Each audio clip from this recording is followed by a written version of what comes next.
ঢালিউডের বাতাসে গত কয়েক বছর ধরেই ভাসছে নির্মাতা রায়হান রাফি ও চিত্রনায়িকা তমা মির্জার প্রেমের খবর। পারিবারিক আয়োজন থেকে শুরু করে বিদেশ ভ্রমণ সবখানেই দুজনকে দেখা যেত হাত ধরাধরি করে।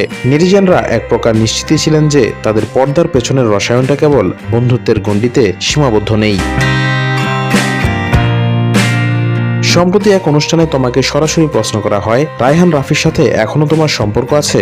এমন প্রশ্নে কিছুটা অপ্রস্তুত হয়ে পড়েন এই অভিনেত্রী। তোমা দ্বিধাগ্রস্ত কণ্ঠে পাল্টা প্রশ্ন ছুড়ে দিয়ে বলেন, মানে কি বলবো, ট্রু না ফলস বলবো, মানে ট্রু অর ফলস। উপস্থাপিকা তখন তাকে সত্য মিথ্যা কিংবা হ্যাঁ বা না বলার সুযোগ দিলে তোমা কোনো রাগঢাক না রেখেই সরাসরি জানিয়ে দেন, আচ্ছা না।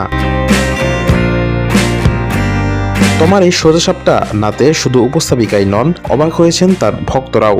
কয়েক বছর ধরে চলা নিবিড় সম্পর্কের এমন অবসান বা অস্বীকার মেনে নিতে পারছেন না অনেকেই। প্রশ্ন উঠেছে, তবে কি তাদের দীর্ঘদিনের বন্ধুত্বের পথটাও এখন ভিন্ন দিকে মোড় নিয়েছে?